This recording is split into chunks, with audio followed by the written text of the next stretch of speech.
We're going to finish up this chapter talking about a little bit more about density. Now, density is, again, an intensive property that relates the mass of a material or substance to a given volume of that material or substance.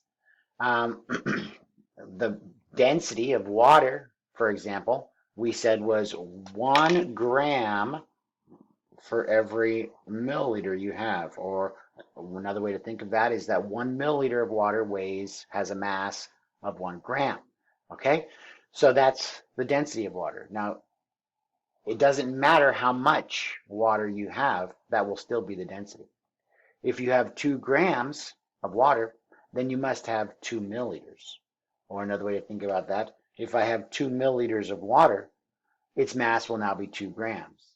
So if I put 2 grams of water and see that that volume of water has 2 milliliters, the resulting density is 1 gram per milliliter still.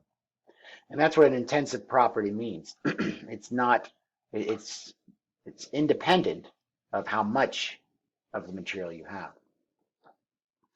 All right, so um, if we can identify the mass of a given material or substance, or in this case, this glass bead, and we can identify the volume of the bead or the material or substance, then we can take the mass over the volume and get the density.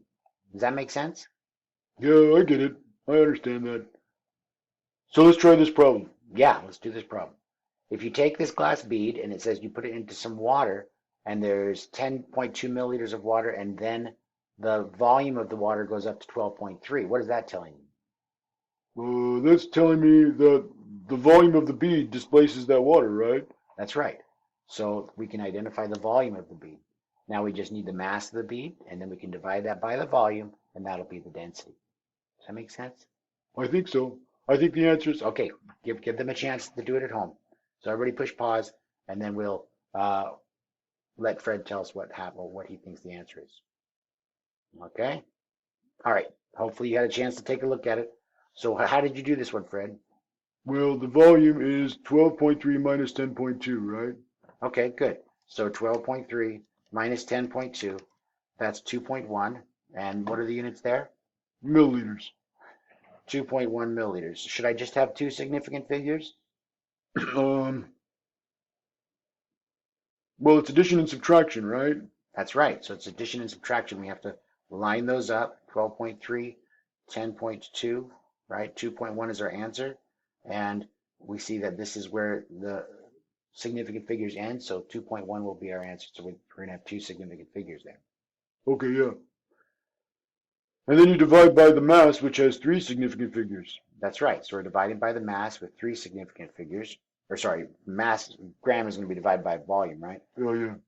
So 5.96 grams divided by the 2.1, how many significant figures should that answer have? This is division, right? That's right. So it just has the fewest. So we have three on top and two on the bottom. So the answer is two significant figures as our answer. That's right. So if I do 5.96 divided by our 2.1, I get an answer that's very large, but I only going to maintain or retain two of those significant figures. So that is 2.8. What are the units?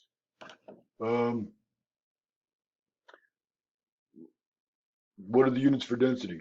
Well, we took mass in grams, divided it by milliliters, and so our units have to be the same, grams per milliliter. Okay, I get it. Very good. Excellent. We could have known right to start that these two answers here couldn't be correct, right? How could we tell? Oh, you mean because they don't have the right units? That's right. They don't have the right units, right? Okay, good. So let's look at these problems here, a couple of other problems trying to help us understand the concept of density. Sample metal X has the same mass as Y, but they have different volumes. And then which metal X or Y has the greatest density? All right. You think you can do this one? Yeah, I think I can do it. Let me think about it. All right, folks at home, you think about it too. Push pause. All right. So let me show you how I do this one, Fred. Is that okay? Yeah, okay. So if I have a word problem like this, I'm thinking about these materials, I'd like to draw kind of little pictures. So if I have a sample metal there that's X and a sample metal Y, they both have the same what? Mass. That's right, they both have the same mass, but X, metal Y, but sample metal X has a smaller volume. So I'm going to draw the one with Y here with a larger volume. They have the same mass, but a larger volume. And then I like to think of their mass as some number. Let's say 10 grams, because they both have the same mass. And so if I give that some value, I just made that number up. It doesn't matter, right? And now I'm going to provide some made up numbers for their volume. X, let's say the volume here was 1 milliliter. And here, Y is supposed to be more. So I'll put in 2 milliliters. Then with that there, I can calculate the density from my made up numbers and say this one was 10 grams per milliliter, while this one here is what? 5 grams per milliliter. That's right, 10 divided by 2, 5 grams per milliliter. So this is the pretend density. These are the pretend densities for those samples. So I can see that X is the one that's more dense. Does that make sense? Yeah, okay, got it. Good. So how about this one? You give this one a shot. Okay, let's push pause. So hopefully you had a chance to take a look at it. Here we have sample X and Y with the same volume, but different masses. So if I'm going to draw my pictures, how am I going to draw them? Well, they have to be the same size. That's right, that's the same volume. So here's X and here's Y. I'm trying to draw them the same volume. Let's give them a volume. Let's say they have 10 milliliters. Is that okay? That's just some made up number to show that they have the same volume. And which one is more massive? Which one has more mass? Y uh, has less mass. That's right. X has the same volume as Y, but sample of metal Y has less mass. So now I have to throw in some mass values here. Let's say the mass of Y is what? Give me a number, Fred. 3. All right. So if Y is 3, units are grams. How about X? What will its units be? Let's see. Sample of metal Y has less mass, so 5. All right, good. So we go 5 grams there. Now, how do I identify the density here? Mass over volume. That's right. So 5 over 10, that gives me 2 grams per milliliter for X, right? And for Y, Um, what's 3 divided by 10? is it not like 0.3333, right? Oh, wait. Is 5 divided by 10 too? Oh, no, you're right. 5 divided by 10 is 1/2 gram, or 0.5. Let's change that to 0.5 grams per milliliter. 3 divided by 10 is 0.33 grams per milliliter. Good. So now, which one is more dense? X still? That's right. Good. X is still more dense. There we go. Excellent. One more. Go ahead and push pause and look at this one and see if you can get the answer. All right. Hopefully you took the time to perform this one by yourself. All right. Sample of metal X has the same volume, has a smaller volume. Sorry, X has a smaller volume than a sample of metal Y. Okay. So if I draw X here, here's my X, and here's my Y. And the sample of metal Y has a greater mass than the sample of metal X. Greater mass. So let's give these some volumes maybe. Can I say 1 milliliter and 2 milliliters? Is that okay? Yeah, that's fine. And X here has a smaller mass than Y does. So if I put in here maybe 5 grams and 6 grams, is that okay? Yeah, all right. Which metal, X or Y, has the greater density? Well, there you have 5 grams per milliliter for X. That's right. 5 grams per milliliter for X. Now I just made these numbers up. You have to remember that, right? How did you know that it should have been 6? That's right. I don't know what the increase in mass is here, right?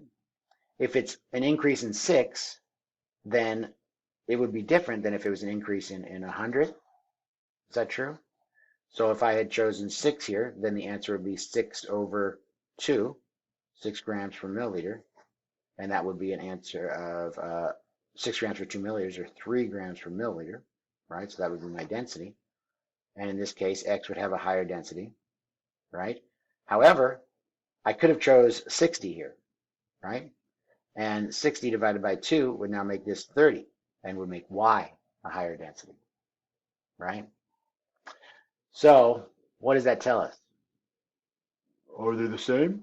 No, we don't know that they're the same. We just can't determine it. We're not going to be able to tell from this scenario, right? Does that make sense? So if I know that one has a larger volume and has a larger mass, there's no way for me to tell whether one is more dense than the other. Okay? All right, one more thing we want to do with density. Density is a good example of a parameter, something that you can measure that can act like a, what do we call those? Sorry, a conversion factor, So for example, if I know the density of something, let's look at here is blood. Blood has a density of 1.05 grams for every cubic centimeter or milliliter, right? Um, it's interesting that in this problem here, we use cubic centimeters because I don't know if you've ever been involved in any medical scenario or watched doctor TV shows or something like that, but they always describe milliliters in medical settings as cubic centimeters. Cubic centimeters. Now let's review that really quickly. 1 milliliter of water is equal to 1 centimeter cubed, cubed of water. I'm going to draw the little picture there. So there is a 1 centimeter cubed. That's 1 centimeter by 1 centimeter by 1 centimeter, right? That's 1 milliliter of water with 1 cubic centimeter. All right. That also for water, remember this is water that we're talking about, is 1 gram. Okay. For blood, 1 cubic centimeter is 1.05 grams. And in the hospital, we call 1 milliliter 1 cc, which stands for cubic centimeter. So 1 cc is equal to 1 milliliter. All right. So 1 cc of blood is 1.05 grams. And from that, we can see that we can create this statement, 1.05 grams for every 1 cubic centimeter, or 1 cubic centimeter is 1.05 grams. So it provides for us two different conversion factors, okay? So let's see how this would be useful, okay? If I have these two conversion factors here, and let's say I have 1 liter of blood, and I want to know what the mass of that blood is. If I have 1 liter of blood, what is the mass of 1 liter of blood, given its density right there? All right, I have this problem. How am I going to address this problem? Well, that's easy. You just times by 1.05. All right, so the answer might be easy to you, intuitive, but remember, we want to use our dimensional analysis method to solve problems like this. All right, so do you remember the steps to the dimensional analysis technique? Not really. Well, remember, we start with an equal sign. Oh yeah, you start with an equal sign and then you draw a line.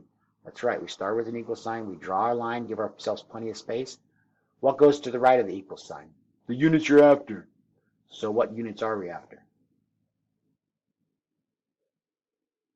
Oh, I guess, do you want it in grams? Yeah, we can take it in grams. kilograms would be okay. We can go between grams and kilograms. But let's go for grams of, what are we after? Grams of the blood. That's right, grams of blood. So how many grams of blood? And top left, we're supposed to start with what they gave us. And what did they give us? 1 liter of blood. That's right, 1 liter of blood. Now I can choose a conversion factor that will get me to grams of blood. All right? And one of these conversion factors is going to be the density, one of these two here, right? So if I have 1 liter of blood, I can get to milliliters of blood because a cubic centimeter is a milliliter. So I can say 1 liter is 1,000 cubic centimeters. Is that okay? Because a cubic centimeter is a milliliter and there's 1,000 milliliters per liter. Is that all right? Oh, yeah, I got that. Okay. And so now I'm in cubic centimeters. I can use one of these densities here, one of these, to go from centimeters to grams. Centimeters of the blood, or cubic centimeters of the blood to grams. Which of these conversion factors am I going to use? The one on the left. That's right. 1.05 grams of blood goes to 1.00 centimeters cubed of blood. All right. So to answer this question then, I just have to take my my 1 liter of blood times 1,000 times 1.05.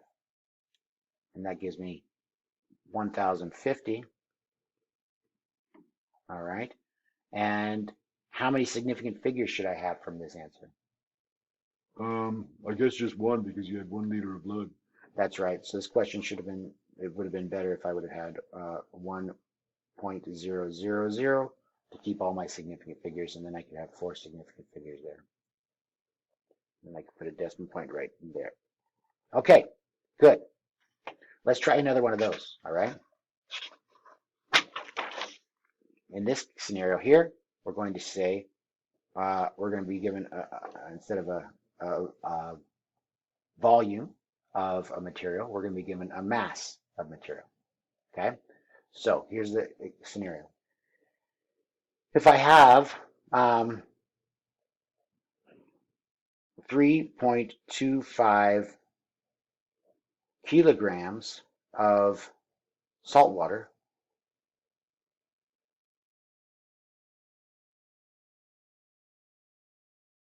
how many liters of salt water is that?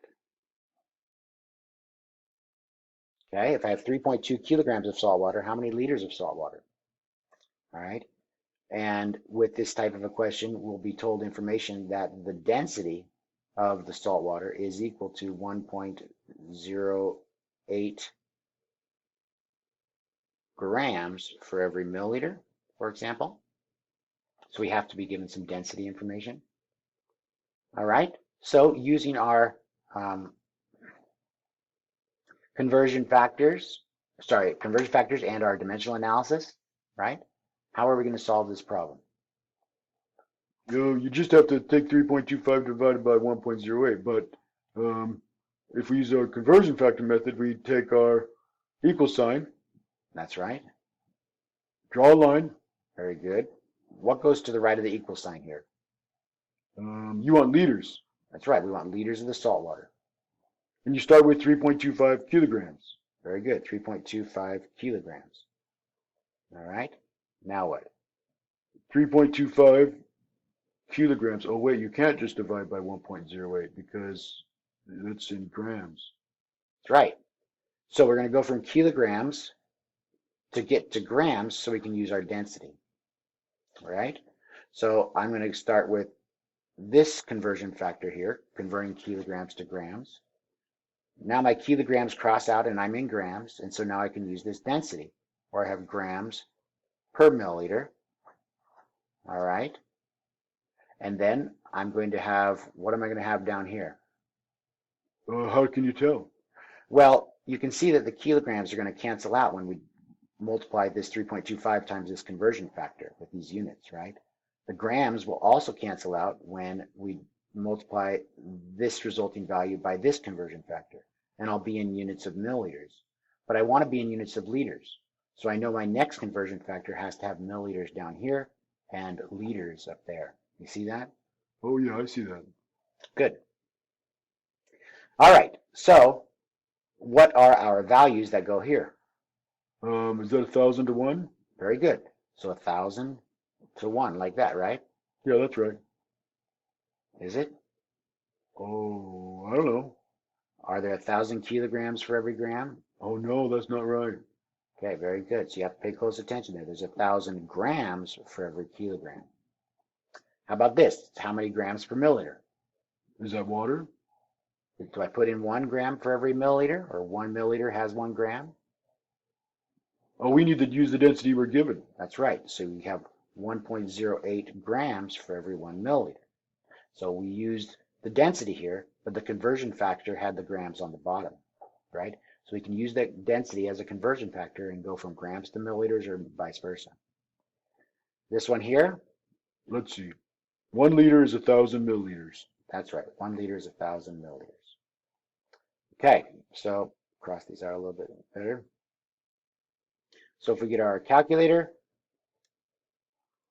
3.25 times 1,000 divided by 1.08 divided by 1,000, and our answer is 3.009. How many significant figures are we going to have? You had 3 in your units to start with and 3 in your density, so just 3. Very good. So our answer is going to be 3.01 liters. We round to this decimal place right there. This is all multiplication, so the one that has the fewest numbers. This has 3, this has 3. These ones here, did we use those ones? No, those are just exact values. That's right. Those are exact values, so they're not going to limit the number of significant figures. Okay, very good. Here it is. Here's the test question for you. Why don't you push pause and take a look at this one and try to figure out how this one works, all right? We want the dimensional analysis. We don't care too much about the answer, so it's not going to do you any good to search online, right? We really want to see if you can create the dimensional analysis, the unit analysis, all right? So, go for it. I'm ready. You ready? You guys ready at home? You want to push pause? Take a break and push pause? Because we're going to go through this now. Tell me what to do, Fred. We want to get quartz into mass, so if you just divide, Okay, well, tell me how I do my dimensional analysis. oh yeah, start with an equal sign. All right, equal sign. Draw a line. Very good. Draw a line. So that gives us places to take our value we start with and multiply by different conversion factors to get the units we want. What units are we after? They want mass. All right, so in grams. I guess so. So if we go grams here, we're after grams of, I could put in grams of mercury. Is that okay? Yeah, okay. And then you start with 2 quarts of mercury. Very good. They told us that there were 2.0 quarts, QT I'll use, of our mercury. And they tell you there that the quarts to liters conversion right there, 1.0567 quarts for every liter. Very good. How am I going to use that? Multiply 2 times well, let's see, divide by? Do we divide it or do we multiply it? Well, I'm not sure. I mean, I am sure. But if we're not sure, we don't want to try to overthink it. We just know that the quarts of mercury have to go down here. Oh, yeah. How did we know that the quarts of mercury had to go down there? Because we want to cancel out the units up above. That's right. So that means quarts has to go down here and liters has to go up here. And so 1 liter is 1.0567 quarts. Okay? Now, my next one, I need to get from liters of mercury, I'm in liters of mercury now, to grams of mercury. How can I do that? You can use the density. But our density is in grams per milliliter. Okay, then convert liters to milliliters. Very good. So the liters go down here to cancel those out, and milliliters go up on top. All right. And then Milliliters can go down here, and I can take advantage of, get it to grams of mercury by taking advantage of what? What is this conversion factor? That's the density. 13.69. That's right, 13.69 grams for every 1 milliliter. And that's what this information is telling us here. What values go here? 1,000 milliliters in 1 liter. Very good. So 2 divided by this times 1,000 times the 13.69, that should give us our answer. Okay, 2.6 times 10 to the 4th grams. All right, two significant figures because we started with two significant figures there. Good job, Fred. Okay. Thanks. I didn't get that when I put that in my calculator, though. You didn't get that value? No, I didn't. Okay, well, let's see how we do this then. 2 times 1,000. Everything on top you just multiply by, times 13.69 divided by 1.0567. Yeah, that's what I got. Well, this is the same value here. This 25,910 is 2.6 times 10 to the 4th. All right, that's the same as rounding to two significant figures, 26,000. Okay. Scientific notation is better because it allows us to identify the number of significant figures, right? And it's, especially if this is going to be a very long number, it's shorter to write. In this case, they're about the same. But Okay, I got it. now I want to show you just really quickly for those folks at home that if I were to do this problem in a different way, not a different way, but I mean, if I were to put the calculations into my calculator differently, this time I'm going to divide by 1.0567 first, and then I'm going to multiply by 13.69, and then I'm going to I'm going to multiply by the 1,000 because it's on top. I'll get the same answer. All right. Okay. So I'm going to do it again. This time I'm going to start with 13.69, and then I'm going to divide by the 1.0567, and then I'm going to multiply the 1,000, and then I'm going to multiply by the 2, and I get the same answer. All right. So anything on the top just need to multiply by, and anything on the bottom you can divide by. It doesn't matter the order. That is the multiplication and division are properties that commute. It doesn't matter the order in which you do them. All right. Good stuff. Do you feel like you're learning, Fred? Yeah, I'm learning stuff. I didn't know some of this stuff, and I didn't use the dimensional analysis before. Good. So that's what we want to learn how to do. Good job.